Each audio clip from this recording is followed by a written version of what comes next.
Senate President Vicente Soto III. Tito Sen, good morning. Hi, good morning, Content. Good morning, DJ Cha. Good morning. Magandang umaga po sa inyo lahat. Good morning po, Tito Sen. SP, unahin na po natin ito. Ang sabi niyo po, kapag dating nitong approved version galing sa Kamara nitong 2026 budget natin, hindi niyo po papayagan yung pong unprogrammed appropriations. Tama po ba ito? Yes.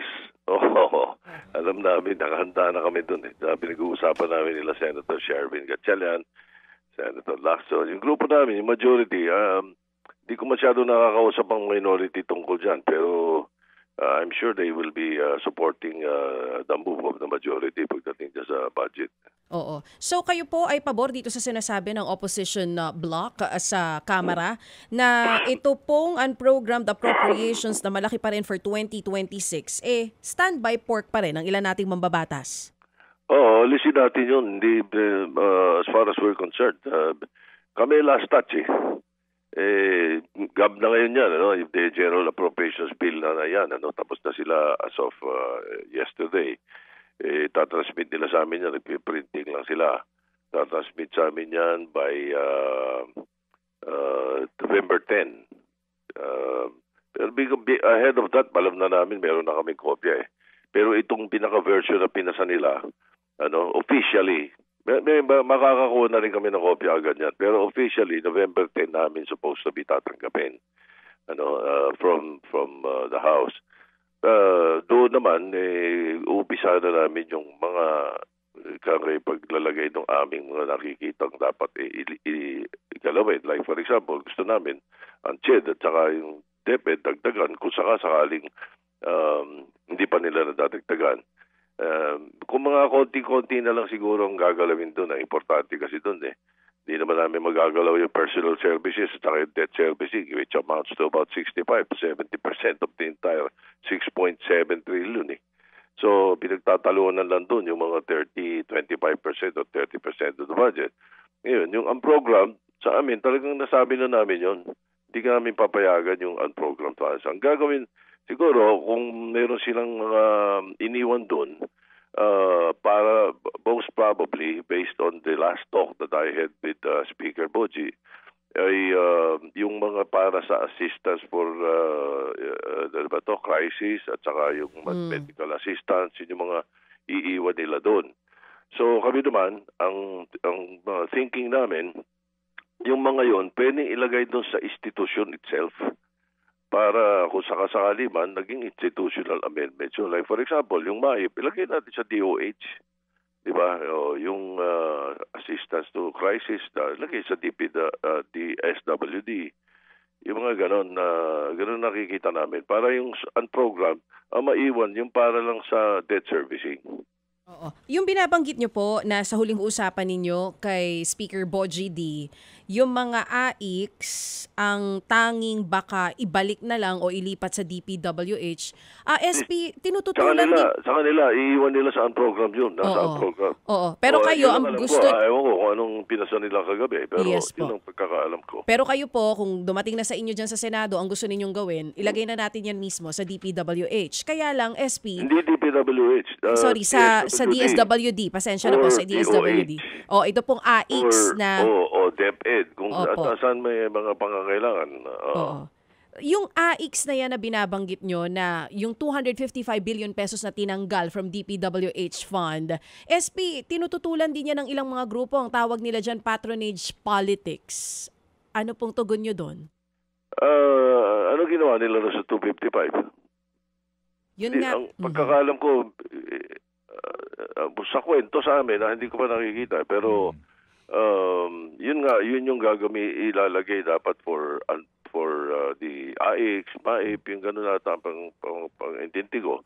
Hindi nila papayagang, definitely zero flood control. Yes po. Hindi ko alam kung we will have to see it as soon as we receive it. Pero do you agree doon sa sinasabi nga po ng ilang mga civil society orgs natin na inalis nga po yung 255 billion peso flood control fund pero ililipat naman po doon sa mga pondo na ang makikinabang po ay pagpapabango ng pangalan ng mga politiko? Hindi kami papayag. medyo ano kami, may mahigpit kami ngayon doon sa usapin na individual amendments eh. Pinag-uusapan pa nga namin kung paano namin papayagan yung individual amendments. Uupuan pa namin yan ng buong Senado, hindi lang ang majority. Parang ang initial na gusto nga ni Senator Sherwin doon sa huling meeting namin was walang individual amendments, puro institutional. Yan muna gusto niya. Sabi niya talaga mag-reset tayo. Siyempre ako chairman ko ng financial, so supportahan ko yan whatever his decision is. Kasi, yun ang call of the times para makita ng mga kababayan natin. But whatever it is, basta lahat ng gagawin namin doon, makikita ng taong bayan. We will make sure that everything's in live streaming. Sinasabi niyo po kanina, nakausap niyo na mismo si Senator Sherwin Gatchalian tungkol po dito. Meron na ba kayong parang napag-uusapan talaga kung paano tatanggalin itong mga unprogrammed funds? And SP, since nabanggit niyo na nga rin po yung tungkol po dun sa hindi kayo papayag na kung sakali mang alisin yung sa flood control, palipat lang dito sa mga patronage politics na programa ng gobyerno, possible din po ba? Paano? Aalisin na rin yung pondo ng MAIF? Diretso na tayo sa mga DOH ilalagay namin hospitals? doon sa ilalagay na namin doon sa DOH. For example, kung MAIF, lalagay na namin sa DOH.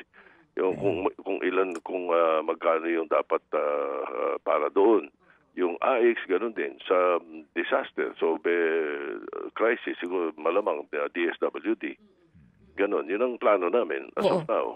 Kasi ngayon ang MAIF po... plano namin isa pa, dahil nga may mga kakatin tayo at ayaw nating mangyari, baka sakasakali kung seswertehin tayo at magagawa namin yung gusto namin talaga.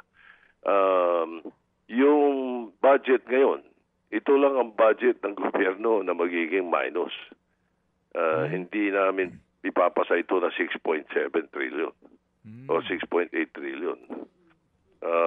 Baka maibaba namin kung marami kami kakatin na mga hindi dapat. Ayun ang plano namin. At hopefully we will do that. Ngayon, kung sakasakali man, sa nakikita ko dito sa iba't ibang mga departamento, DepEd, DA, mga Department of Agriculture, sa nakikita ko, ang pagtatalunan lang namin talaga sa BICAM, yung ang program na iiwan at aalisin namin. Opo. Sandali lang. Tito Sen, nabanggit nyo, unprogrammed for debt servicing.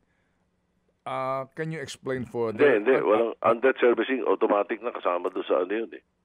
Kasama doon sa main budget. Hindi na namin ginagalaw yun.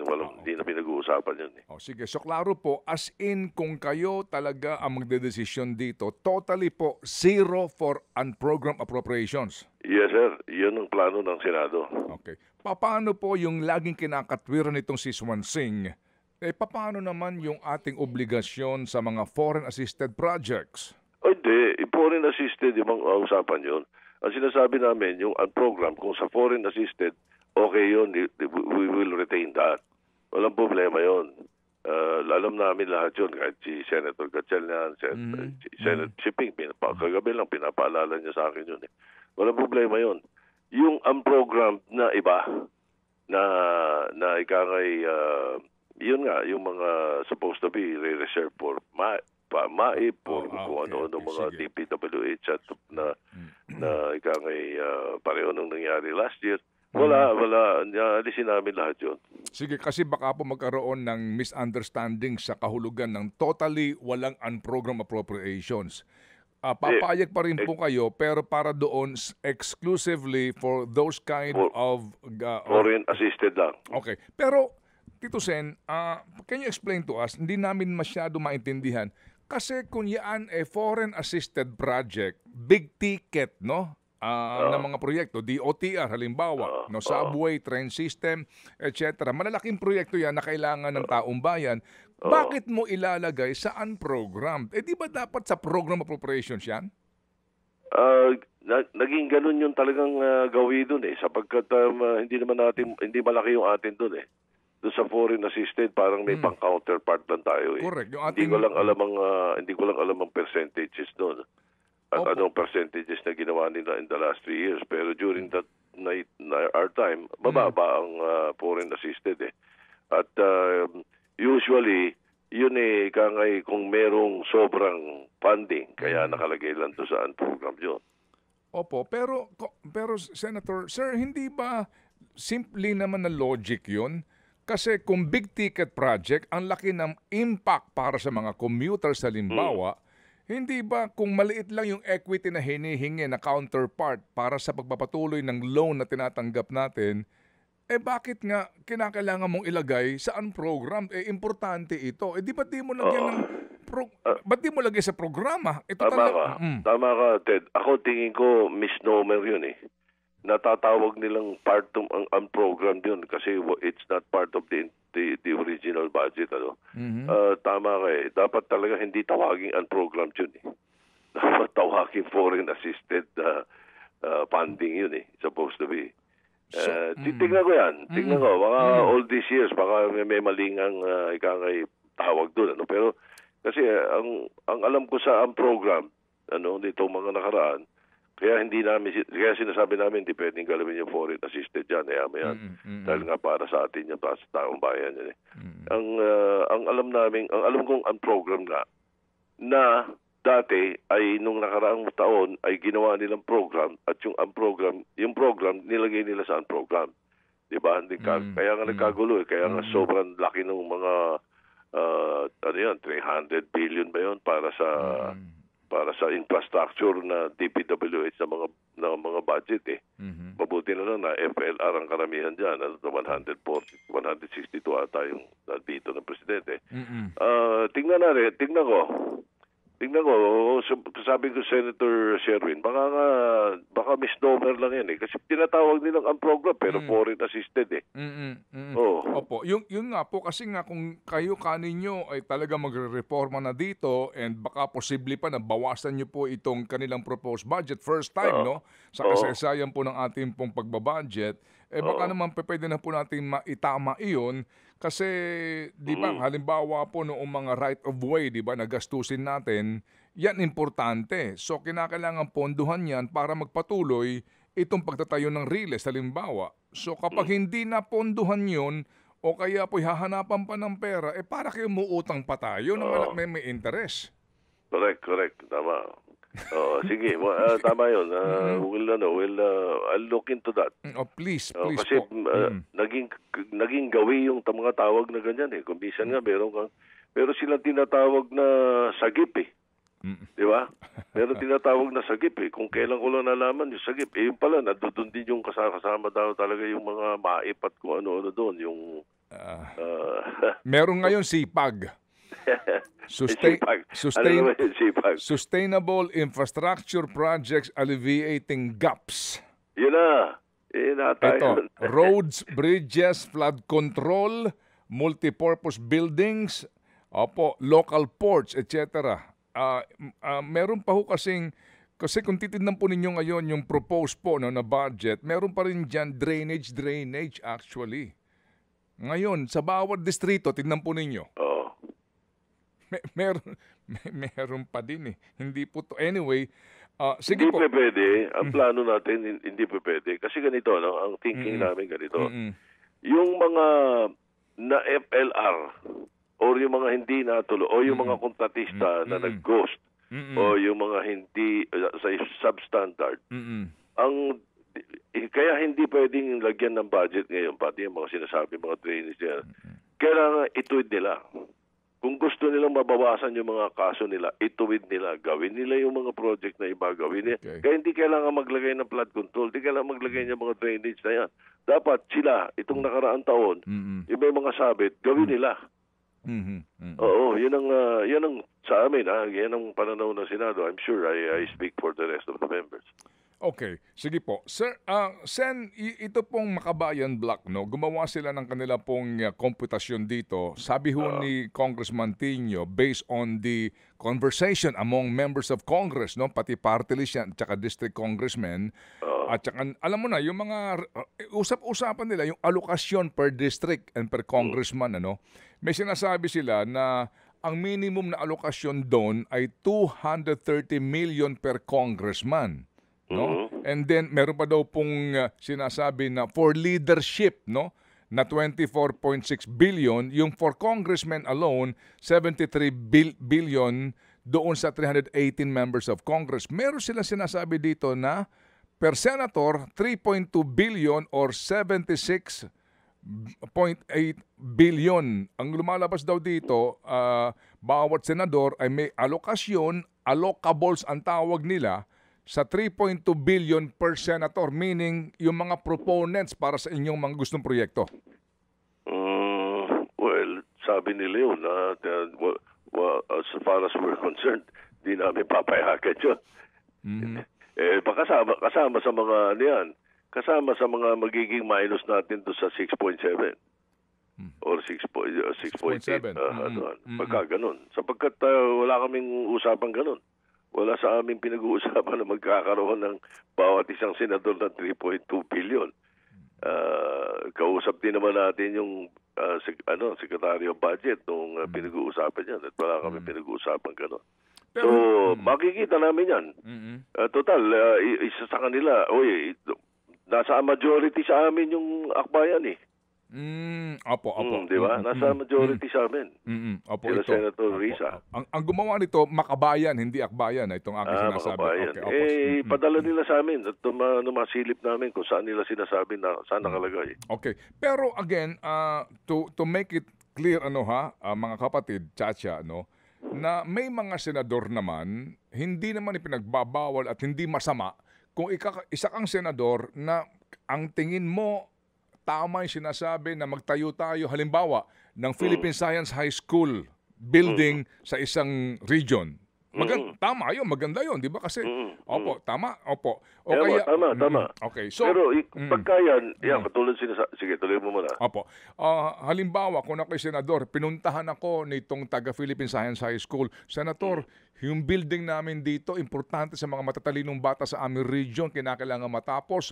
Sige, huwag kang mag-alala, magkakaroon ako ng insertion o kaya ng amendment sa budget para ponduhan yan. Hindi masama yun, di ba, Senador? Opo, hindi mo masama. Lalo na kung yung pipresenta nung taga-Science High School na yun, pipresenta niya may program of work. Yes, okay. Or may endorsement nung council, Regional Development Council or Local Development Council. Okay. Tapos pinasok niya. Pinasok nung senador sa budget during the second reading sa period of amendment. In-approve namin. It becomes institutional amendment dahil pinayagan namin lahat. Ayun, okay. Yun ang klaro. Pero yan ang maliwanag ko. Katulad yan sa akin, talagang okay po pa-post na dagdag doon sa chat eh. Yung bubong nung Laguna State University na ipangako ko yun eh. Tutulungan ko sila. 6 million yung hinihingi. Yun. May program of work. Talagang isasubmit ko yun sa period of amendments. Katulad nun, yung individual amendment na yun, lumalabas, magiging institutional amendment yun pag pinayagan namin at alam namin lahat. Okay. Yun ang masama doon sa insertion eh. Kasi yung insertion, masisingit ng hindi alam ng iba eh. Kaya nagiging insertion. Okay. Ang masama, ang bawal at talaga namang kahinahinala yung sa BICAM, kayo nag-usap, hindi basta ponduhan mo ko sa distrito ni ganito nang sabihin na natin 500 milyon. To follow na kung ano yung gagawin dyan. Di ba? Hindi maganda yun. Yun yung mga kinakainisan ng mga kababayan natin at kung saan napupunta. Okay, sige. So, ano yun, Cha? Magtanong ka na dito para malaman mo itong budget na ito dahil ikaw ay may contribution dito. Yes, oo. SP, kanina pinag-uusapan nyo, tinatanong sa inyo ni Manong Ted yung tungkol doon sa unprogrammed appropriations. Ngayon, ang tanong ko naman po, kapag po ba ang isang proyekto ay nasa programmed naman appropriations, ibig sabihin po ba nun talagang pork barrel free na ito at wala nang kickback ang mga kongresista o senador? Hindi natin masasabi yun, ha? Ayun na nga. Hindi natin masasabi yun. Malay natin sa kontratista at sa contractor. Oo, yun ang mahirap. Hindi natin masasabi yun. SP, hindi masasabi. Siguro pinakamaganda para, ito, isa sa mga plano rin namin to, para alam nyo na, tsaka siguro nakahanda na rin, yung house sa mga plano namin. Kasi ang problema natin dito, yung kickback Correct. Ito, Hindi ba nahuli namin doon sa mga hearing, sinasabi na overpriced talaga. Hindi daw substandard kung tutusin. Ino-overprice lang Yes. nila. At kunwari, palabasin natin. Let's say, 12 tubo ang kailangan, pero 6 lang talaga. Pero pepresyo nila ng 12 tubo. Di ba? Ganyan sinasabi. So may overpricing yan. Mga ilan? Mga 20, 30%. Ganun yata yung sinasabi. Ang plano namin, across the board, tatagain namin yun ng ng 15 to 20%. Aawasin namin. So medyo yung mga kontratista at kung talaga naman program yung programa nila, hindi na nila kailangan maglagay doon sa senador o doon sa congressman. Gawin na nila ng maayos. Okay, sige po. Opo, Diba? Yun opo. yun isa sa mga plano namin. Pinag-uusapan din namin yun. Sige, so nakuha po namin yung logic niyo po dyan. Pero again, pagdating po sa inyo ng GAB, pakicheck po lamang per district, nandidiyan, nakalista, multipurpose buildings, pare-pareho, 5 million lahat. Meron po dito, pare-pareho, 10 million lahat. Yun, kapag sinasabi nyo babawasan nyo 20%, automatic yon, babawasan ng 20% yung lahat ng appropriations na lump sum. Actually, bulto-bulto eh. Pare-pareho po. Kung nakalagay sa DPWH yun, Oo. across the board sa DPWH, yun ang plano namin. Para maalis yung taga. At maalis yung taba, maalis yung taga, at ngay bumaba pa nga yung budget natin. So, mas maliliit ang uutangin natin para mapaganap yung GAA. Sige po, titignan natin yan. Okay, ngayon, dito po sa BICAM na ito, kasi doon sa Kamara, yung kumakatawan sa BICAM na minority, pinipili daw ng minority leader nila. So, yung pong mga bumoboto against the budget, walang position sa BICAM. Kasi po, ironically, doon, yung minority leader bumoboto pabor sa budget, no? So, parang iba ho ang kultura ngayon doon. So, dyan ba sa atin, dyan sa Senado, paano po ang pag-composition ng BICAM? Sinong pipili noong minority? Paano po? Ako, yung Senate President. Sa amin, ang nagde-designate. Kung sino ang de-designate ko, lahat ng vice chairman. May mga minority ron. Opo. Si Aimee, nando doon. Sila Senator Cayetano, nando doon. Tsaka, huwag sila mag-alala. Kung ako sila, umattend sila. They might not have a vote, but they can be there because usapan nga natin, open eh. Open sa public, open sa civil society. Pagkatapos hindi pwede yung minority ng Congress. Parang hindi naman ako payag doon. Ayan mo sila, pwede silang umupo doon. Katulad ni Laila. Siya naman dating senador. Pwede siyang umupo sa amin eh. Kung gusto niya baka wala lang voting. Baka wala lang voting dahil hindi siya officially member. Pero may boses yun. Pero, Tito Sen, ngayon, this time, ang BICAM, hindi nyo gagawin sa Manila Golf. Hindi nyo gagawin sa Shangri-La o Manila Hotel. Ay, wala pang plano kung saan gagawin. Wala pang plano kung saan gagawin. Pero either or, baka sa House lang yan o dito sa Senate. Wag na kayong gumasta pa sa hotel, di ba? Hindi na. Oo. Unless baka gusto nilang sponsor na nasari galing sa bulsa nila. Sa mga proponents. So, pero hindi. Mas mabuti doon sa House. Malaki naman yung nila doon. Malaki naman yung mga committee rooms nila doon. Okay, sige. So, ito hong BICAM na ito, pwede kami pumunta. I mean, walang sikreto dito. Yan. Pwede, wala. Live streaming nga, open eh. Yun. Okay. Yun yung nilagay ko rin sa ako nag-amend doon yung sa Senate Joint Resolution. Senate and House. Yung Joint Resolution namin na pinasa, yung isang provision doon, ipinasok ko yung live streaming sa BICAM. Kahit na small BICAM pa. Sige, okay. Pagkatapos po ng BICAM na iyan, yung gagawin pong actual na BICAM report, hindi na pa pwedeng pakialaman ng mga tulisan yan? Hindi na pwede. Nakabantay na kami dyan. Hindi ko pipirmahan yan. Para yung nangyari dati, remember? 2018, papunta sa 2019 budget. Okay. Di ba? Nilikot nila after ng ratification. Nilikot nila. 75 billion. Hindi ako pumayag. Hanggang sa nahuli pa tuloy yung 20 billion na nakatago nila. Naging 95 nga yung nabito eh. Okay, sige. Opo. Okay, sige. So, ito lang pong si Henry Alcantara, Bryce Hernandez, JP Mendoza na humihingi po ng house arrest. Ano po ang disposisyon dito ng Senado? Ang hinihingi, release eh. Kasi dahil attend na naman daw sila eh. Wala akong natatanda ang house arrest yung nakalagay sa sulat nila. Kasi kung house arrest, magpapadala pa kami ng mga usaa doon sa mga bahay nila. Okay. Kaya doon namang sosyal. Di ba? Ano naman sa amin yung release ang alam kong hinihiling nila.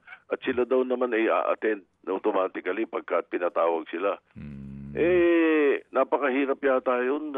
Kaya hindi ko madesisyon ng mag-isa. So sabi ko, hintayin ko muna, magbo-Blue Ribbon meeting muna kami pagbalik ni Senator Erwin Tulfo, who is now the chairman or the acting chairman.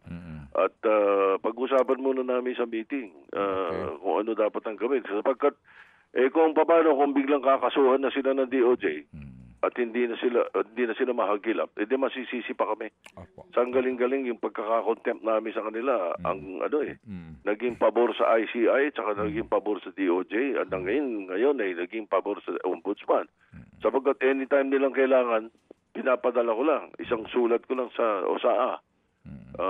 Papadala doon sa kanila, balik uli sa amin, may mga bantay. Kung nasa bahay yan, o nasa labas na yan, sa tingin mo ba, madaling kunin yan pag na-imbita yan?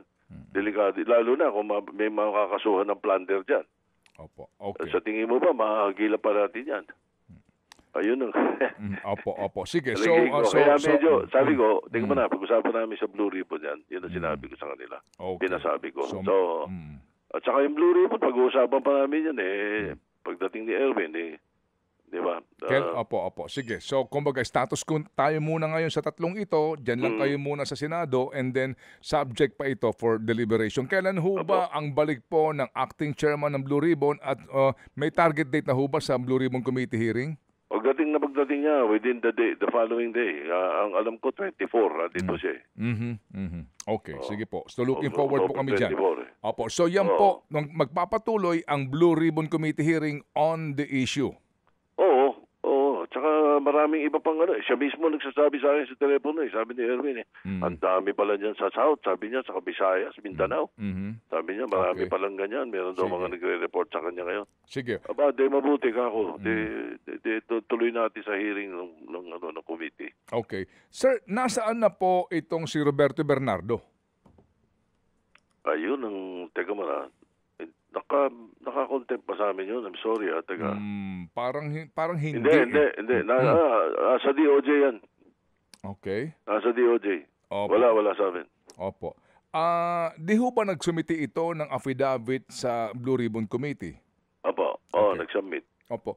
Kapag ito ba ay nagkaroon ng either supplemental affidavit o pagbabago ng statement, dapat well-informed kayo? May copy, not necessarily, siguro, not necessarily. Pwede. Dapat kung papatawag namin siya at meron siyang supplemental affidavit, dapat bibigyan kami ng kopya. Pero I'm sure kung meron man, DOJ may hawak. Okay, opo. Nasa si Gutesa ngayon?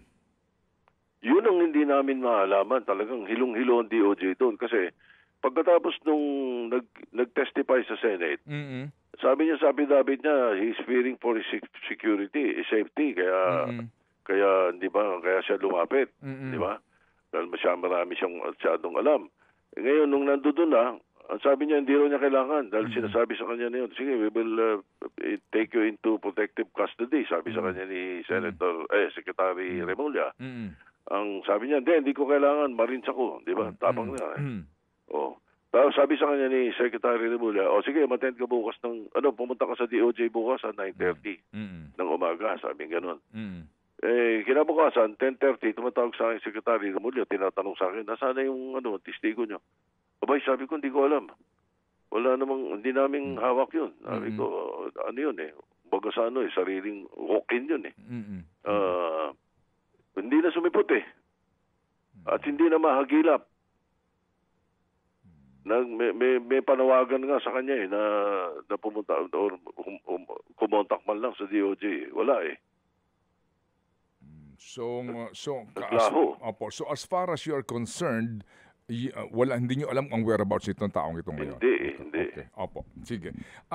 Tito Sen, yung pong imbitasyon kay former Speaker Romualdez, kamusta po? Wala pang pinapadala officially. Plano lang ng committee na imbitahan si Saldi, si former Speaker Martin Romualdez. Meron pang ilan plano yata pero wala pang official na imbitasyon. Yung kay Saldi ko, pag hindi umattend, pwedeng sumpina. Pag hindi umattend sa sumpina, may warrant of arrest sa amin. Okay. Magagamit yun ng DFA. Di ba? Kay Congressman Martin, imbitasyon. Pag hindi nagpunta, wala kami gagawa dahil may interparliamentary courtesy kami na tinatawag. Kaya katulad din nila, pag may inimbita sila sa aming senador at ayaw pumunta, hindi namin mapipilit. Opo. Pero kayo ba, di ba napag-usapan yan during the last deliberation nga, na imbitahan. So, kayo ho ba personally ay nakausap na nitong si Mr. Romualdez para pag-usapan yung imbitasyon na yon para wala na pong issue at payagan siyang magkaroon na lang po ng kanyang presence? Hindi. Wala akong nakakausap sa kanila except si Speaker Boji. Ang huli naming pagkausap nila Speaker Boji was the LEDAC. After the LEDAC. Nag-sit down kami after the LEDAC eh. Siya, si minority leader nila at majority leader nila, si Congressman Sandro Marcos. Tapos DBM was present. Tapos ako, Mig Subiri, okay. Senator, teka muna, sino ba yung kasama namin? Sherwin. Opo. Yun ang huli namin pag-uusap eh. Telepono kami ni Speaker Boji yesterday, the other day, talking about the budget. Yun nga, sinasabi nila yung ang pagkakaalam ko nga, natataka ako dito sa sinasabing 255 eh. Kasi ang sabi sa akin ni Speaker Boji, ang iniwan daw nila 40 billion lang para dun sa mga para dun sa mga, yun nga, yung MAIP, AIX at gano'n ang program. Kaya sabi ko nga hindi ko sinabi sa kanya mismo, pero ako at saka si Sherwin, tapos namin mag-usap, sabi ko, Win, mukhang madali yung gagawin natin. Madali. Kukunti lang yung iniwan doon sa program. Sabi ko, madali na yung paglipat natin sa DOH, hindi pala. Ewan natin. Tingnan namin yung papel pagdating. Opo, 243 billion pala. Opo. 243. Sige po. Okay, so salamat sa inyo pong panahon, Tito Sen, at kami po ay naliwanagan po sa mga isyong ito at looking forward po kami sa hearing ng Blue Ribbon kasi nga sabik ang taong bayan na malaman ang update at development po sa napaka-importanteng isyong ito. Opo. Open naman tayo. Open tayo sa ganyan eh. Opo. Salamat po. Salamat din. Salamat pa sa pagkakataon na to. Tsaka mabuti na rin napatawagan mo ako kasi yung mga kababayan natin, huwag siya nagpapapaniwala sa mga fake news. Yeah. Meron daw akong tax measure na 50% lahat daw ng mga vlogger tinatax. Pagkatapos nung lumabas na yung istorya na fake news pala ito, may bago na naman ngayon. May nagsasalitang babae at sa Cebuano yung dialogue na sinasabi, totoo daw yung hindi raw, ako daw yung fake news, ang totoo daw sila. Kaya yung mga kababayan natin, basta masamang balita, huwag kayo maniwala. Ganun lang kasimple. Sabi nyo nga po, napapansin nyo parang araw-araw yung fake news tungkol sa inyo. Hindi lang sa inyo, maging kay Senator Ping Lacson. May plano po ba kayo na ipatawag ang Meta o hingin po yung kanilang komento dito? Nag-iimbestiga na kasalukuyan ng DICT. Actually, may identified ng dalawa. Dalawa na ano po? Dalawang listahan. Dalawa yung mga pinagsimulan eh. Dalawa na yung supposed to be... Pinanggalingan. Alam ng DICT. Okay. So, kakasuhan natin yun. Opo. Kakasuhan nila yun. Okay. Itong bago ngayon, hinahunting nila kung saan galing naman ito yung may babae nagsasalita. Opo, sige po. AI din eh. Well, mga bagay po no na ngayon talaga namang prevalent 'yan. Ang importante lang nga po yung katalinuhan, yung discernment po ng mga nanonood at nakikinig dito, napaka-importante. Kaya mainam po ito na sa inyo na po nanggaling ang babala na napakarami po ng fake news ngayon na gumagamit ng AI para po siraan kayo, siraan si Senator Ping at guluhin ang bayan. Opo. Oo, talaga. Ganun ang target eh. Guluhin eh. Tapos hindi lang tayo hindi lang, pati mga, meron ko napanood si Donald Trump, sinasabi na kakasuhan daw niya si Ramon Ang. Napanood mo ba yun? Dahil fake news. Oo.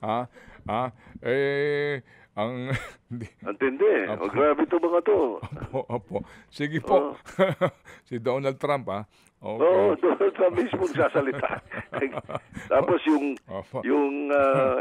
itong bagong AI ako na yung nagsasalita, ginamit yung nandoon sa press con nung Senate. Okay. Ako mismo, boses ko mismo. Kayang-kayang gawin, sabi ko basta masamang balita, huwag maniwala. Alam nyo, ako ang hihintayin ko dito yung si Keanu Reeves, si John Wick, magbabanta sa lahat ng mga magnanakaw. Opo. I will kill them all. Thank you. Salamat, Tito Sen. Sige, regards daw, sabi ni Ate Helen mo. Salamat po. Thank you po. Thank you very much. Senate President Tito Soto, mga kapatid. Mga kapatid, brothers and sisters, saan ka pa? Dito na tayo sa totoo. Dito na tayo sa True FM. Mga kapatid, mag-subscribe and follow po kayo sa social media accounts ng True Network PH. Yan po kami. Hanapin nyo lang True Network PH, Facebook, Instagram, YouTube, TikTok, and podcast. Mapa Apple or Spotify man yan, mahahanap nyo kami. Lahat ng mga napapanood at napapakinggan nyo po sa programa, nasa social media accounts namin yan. So, paano mga kapatid? See you sa social media!